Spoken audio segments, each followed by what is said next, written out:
All right, I guess we're back. It's a real sad state of affairs over here. Let's break things down. Let's just get caught up. Everyone thinks I'm AFK. I'm in my mid-season slumber, which is partially true. I'm a little bit asleep at the wheel. A quarterback moves. I don't know what happened. I didn't realize Kyler Murray. I missed some news, and I didn't capitalize on it. And the team is really suffering. So basically all of my worst fears have been realized. I knew there was potential for DJ Moore to disappear. It has happened. His touchdown allergy has resurfaced. Maybe it's worse than ever. And it seems like Darnold was just an apparition. So that is going against me.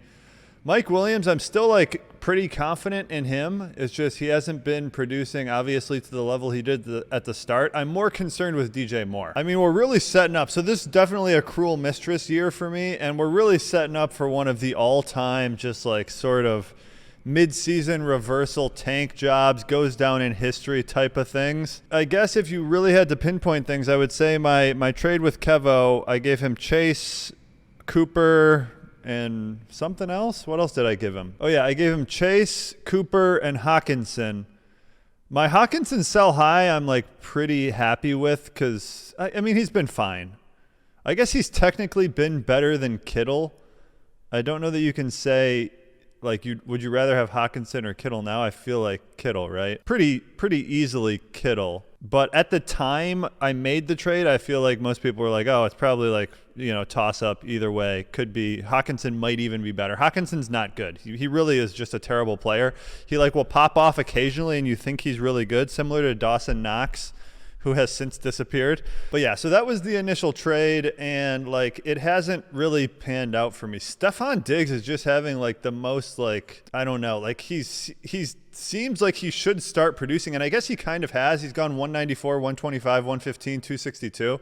So he's kicking it into a little bit of high gear here, but he should be doing significantly better. I think the back half of the season will be okay. So just generally, how am I feeling about things is probably what you're wanting to know here. I'm feeling not super great. If we look at the standings, I'm 5-5, basically middle of the pack. I'm 5th in standings. Points are within strike. I'm not even leading in points anymore. So I'm 150 points behind Elway. If we're looking at rest of season, I think 7-7 with decent points probably gets in just because of the distribution of everyone's kind of in the middle, but maybe that means you have to be 8-6. We'll see. But if we're looking at the remainder of the schedule here, I got Toe, which is obviously a big differentiation game there. Then I got West Telly, obviously huge game there. Then I got Hooter. So destiny is in my hands. And then I got Chappie again. So obviously if I win out, I get a first round bye. It's kind of what it's looking like. That seems unlikely since my quarterback situation is rapidly unfolding. But that's enough of my team.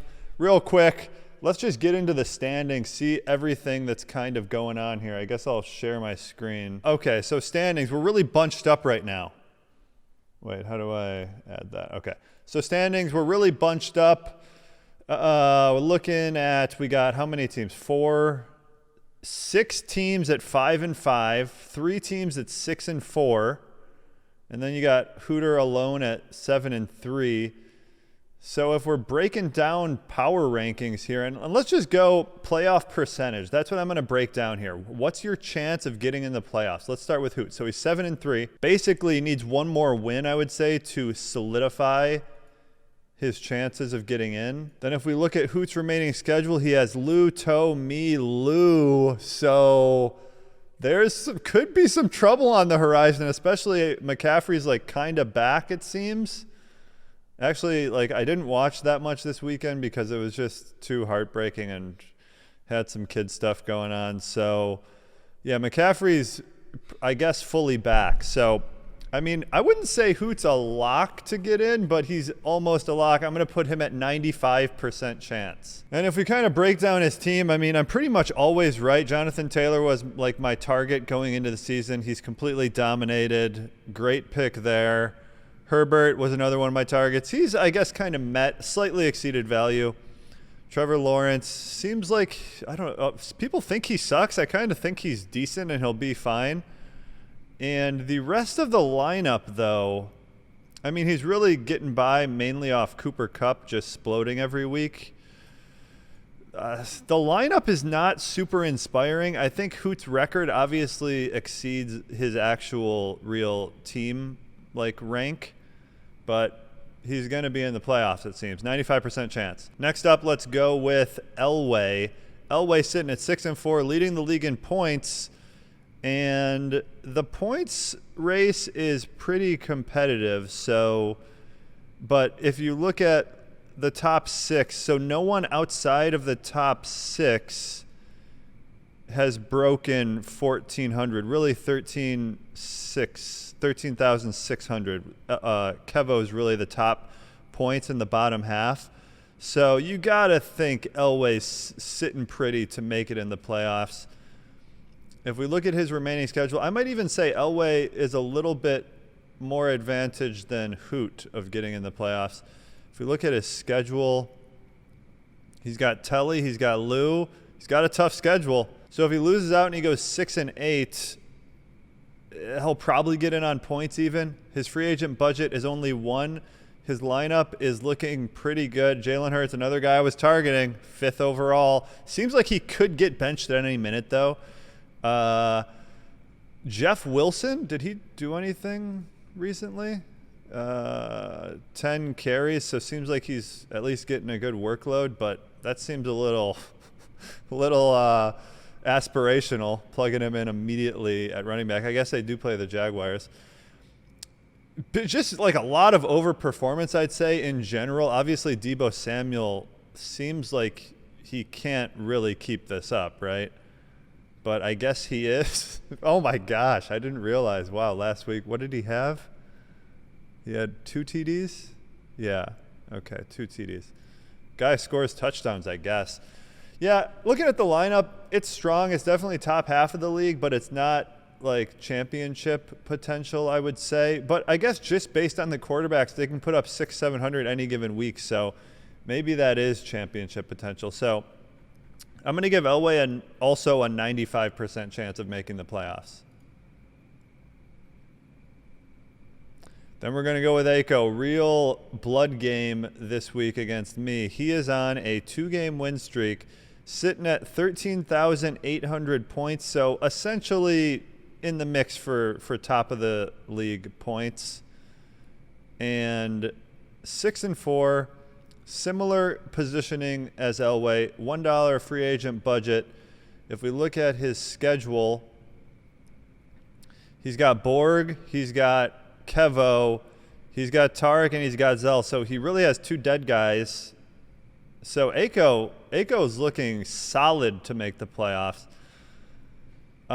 If we look at the team, Lamar, 6th QB.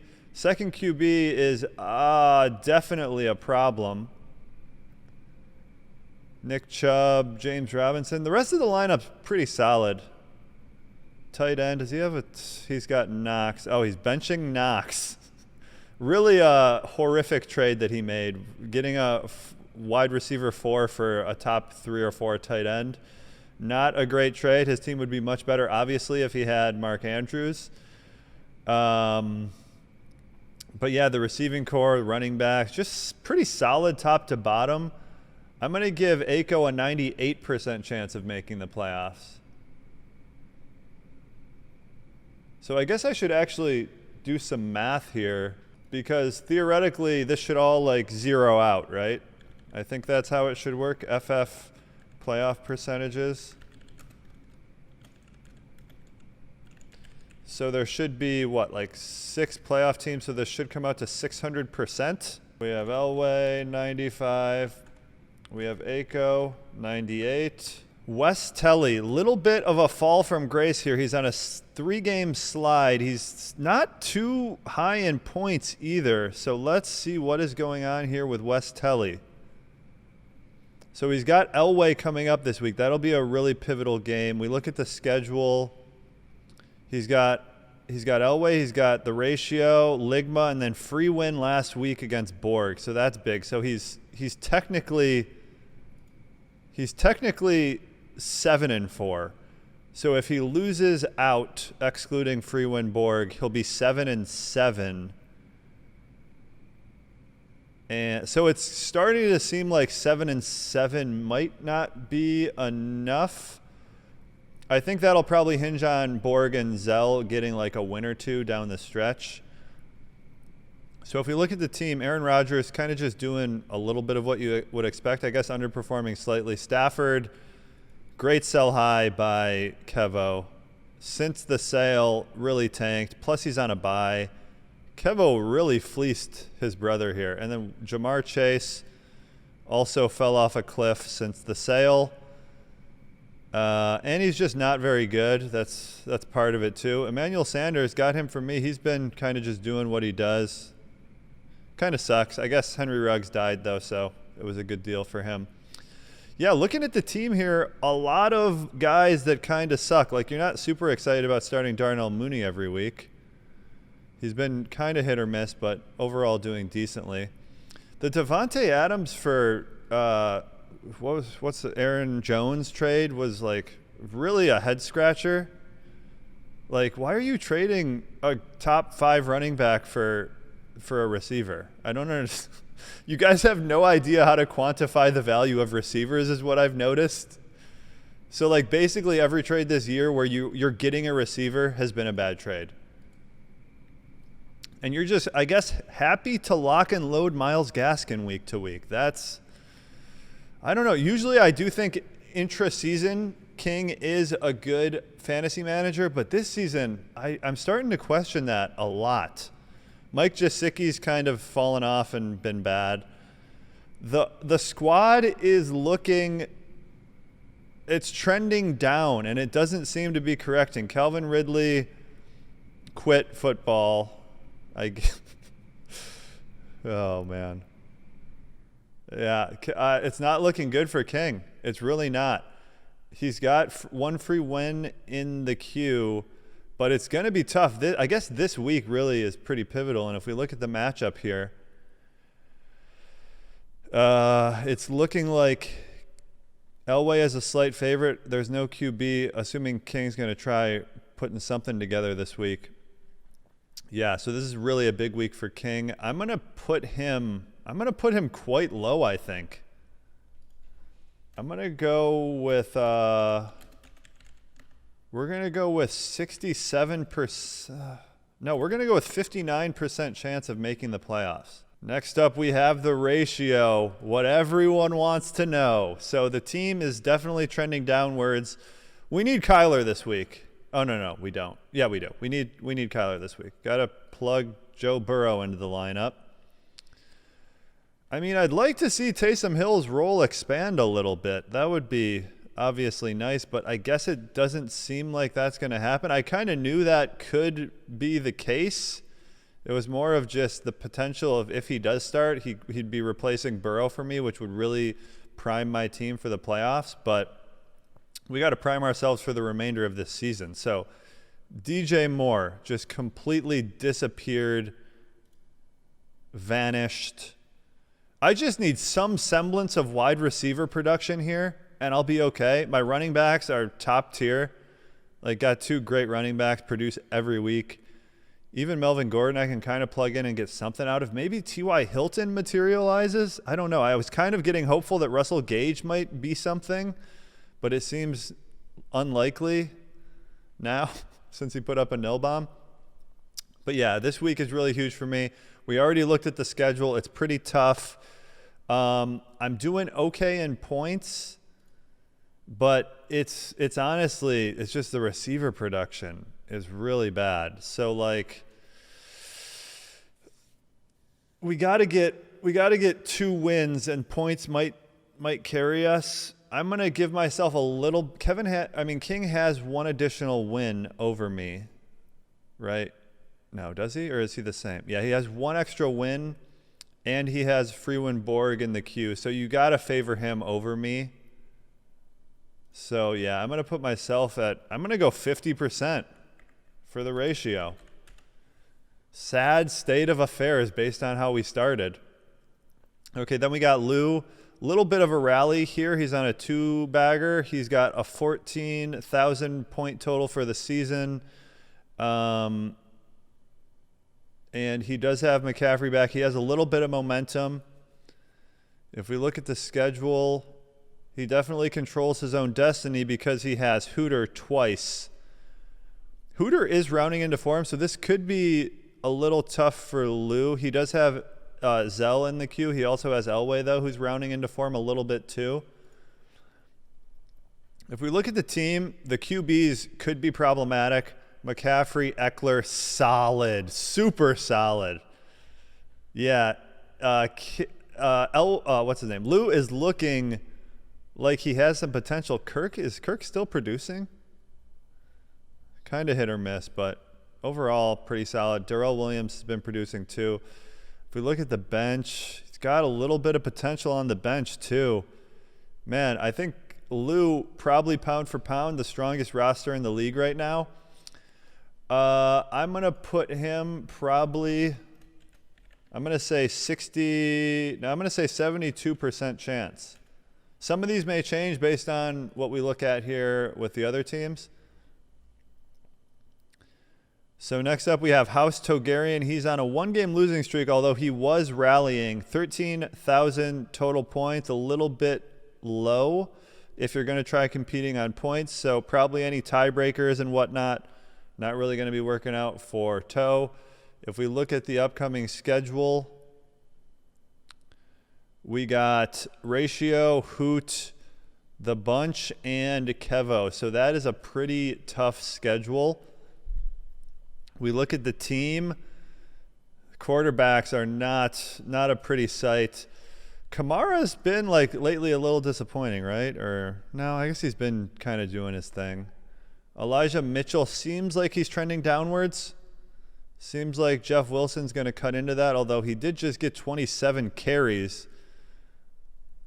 So maybe, I guess that's still yet to play out. Allen Robinson, though, really has not broken 100. Wow. Deontay Johnson's decent. Jalen Waddle seems decent. And then really the crown jewel here, Mark Andrews producing, number 2 overall tight end.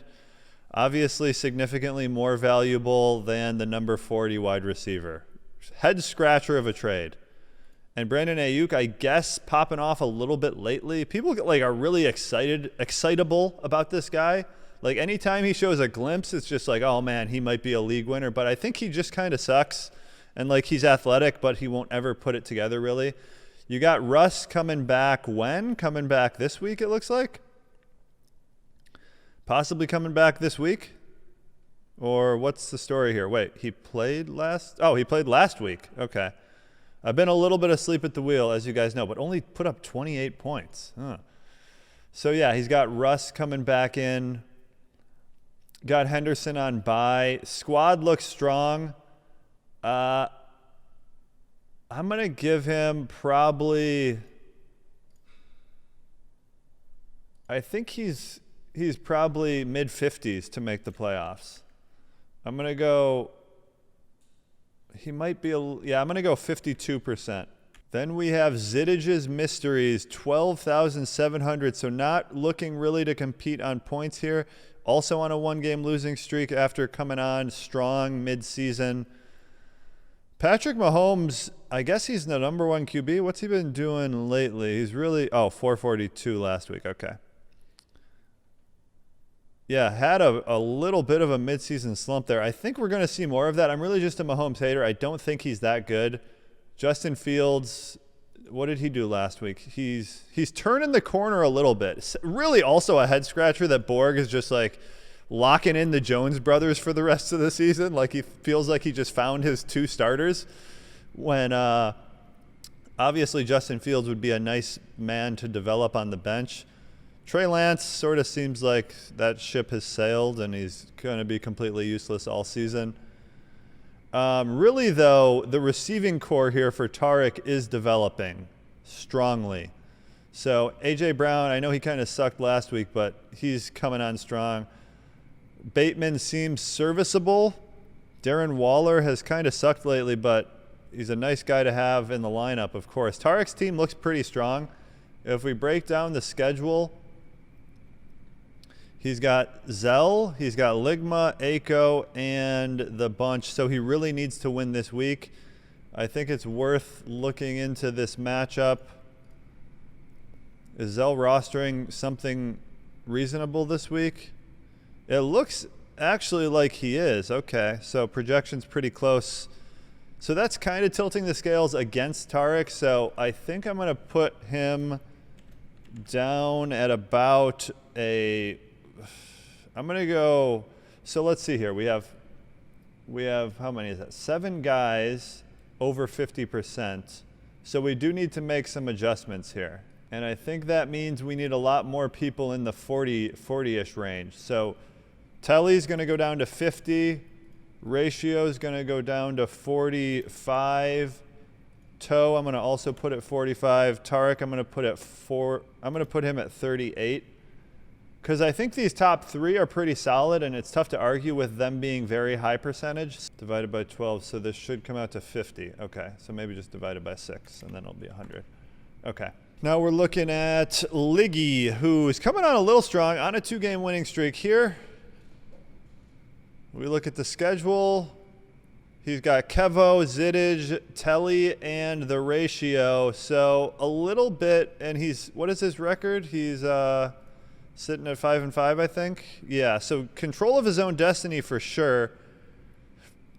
What's his points? They got to be low, really low points. So he's sitting at 12,400 points. So if you're sitting at 12,000 range of points, you got to win 3 out of the last 4, it looks like. So can he do that? He definitely can. Is it likely? I would say it's not super likely. So he's definitely below 50% chance of making the playoffs. If we look at the team, though, team is looking, it's looking okay. Some things are starting to, like Kyle Pitts is developing pretty well. T. Higgins actually looks kind of decent. Points lately have been okay. I feel like he's close to bigger games. Odell maybe turns into something, probably not. Yeah, just a lot of sad, wasted potential on the bench. Aaron Jones, how long is he out for? MCL sprain. Yeah, it's not looking great for Chappie, honestly. I'm going to put him at pretty low. I'm going to go 21%. Now we're on to Kevo, who is maybe one of the more interesting cases. The only person to give up over, oh no, I guess Zell also, over 14,000 points. Almost has given up 15,000 points. Really not getting very lucky this year. 2-game losing streak. 13,500 points, though, which puts him at about 4th in points, which means he currently would not get in the playoffs. Wait, would he? No, he currently would not get in the playoffs, but he is close.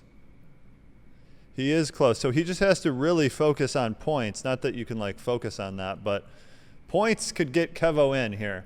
I'd say it's a pretty slim chance. We don't really even need to know the schedule because Kevo's kind of just playing against himself here. Schedule doesn't matter very much, although I guess if he wins out, that could matter. And it seems not super likely, but it's possible. So Kevo is mainly, just kind of playing against himself here. Derek Carr, Carson Wentz. I would say they're both kind of overperforming. Antonio Gibson, kind of like a lot of potential, but just hasn't materialized. Joe Mixon, that was just a head scratcher and a half from King. You're trading a man that puts up 200 consistently at running back. I don't understand it. Beasley has been, I guess, serviceable. The receiving core is, it's really disaster. Henry on IR kind of hurts. Things are not looking great for Kevo, actually. It's going to be tough for Kevo to make the playoffs. We're going 15%. And then what do I have left here? I guess maybe we just do this. We got 26% left, so maybe we go 13 each, but let's see. So Zell is actually, I think, completely eliminated. Yeah, Zell is 0%. So we got Zell down here, and he is a solid 0.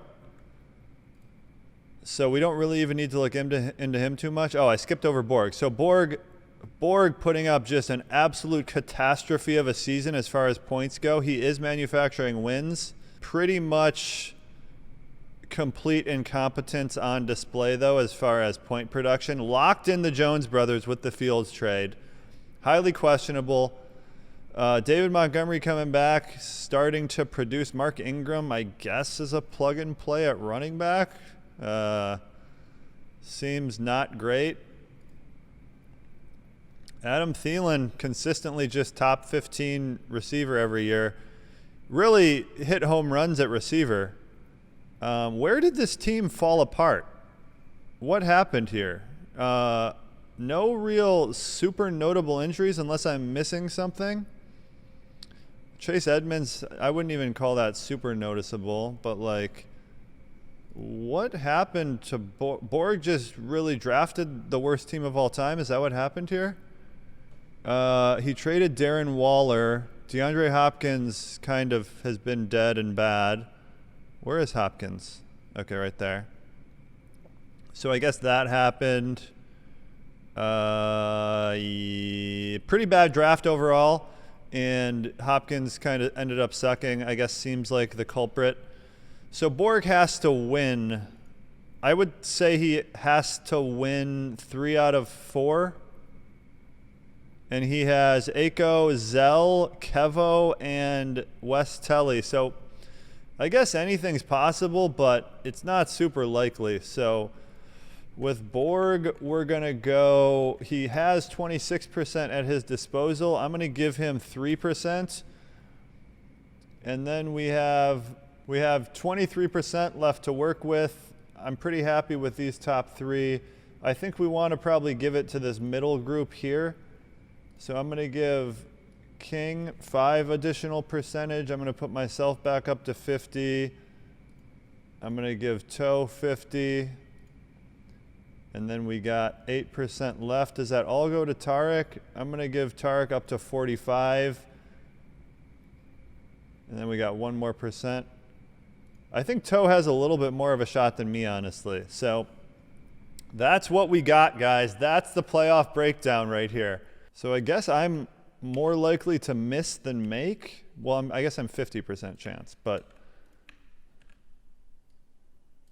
this seems about right. Despite the distribution being what looks like a pretty even, like a lot of teams in the middle, the actual percentage distribution, I think, is highly skewed.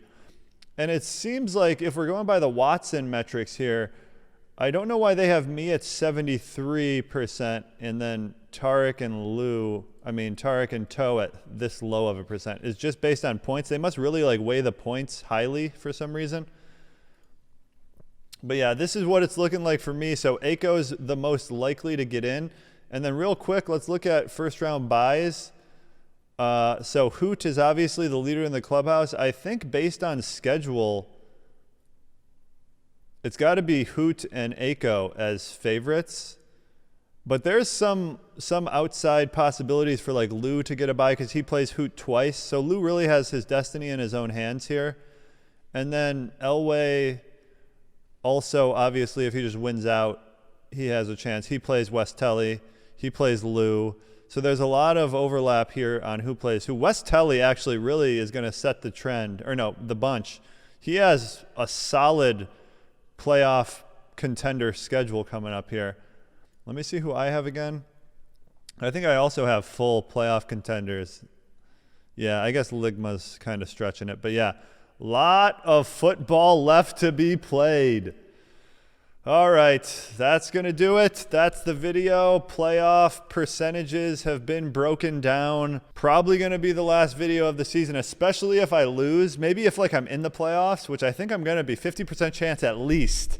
If I'm in the playoffs, maybe I'll do like a playoff breakdown video, but this is what we got. Season is heating up, and I just really feel like the wheels have fallen off, and once that happens, it's so hard to right the ship and like kind of get things going again.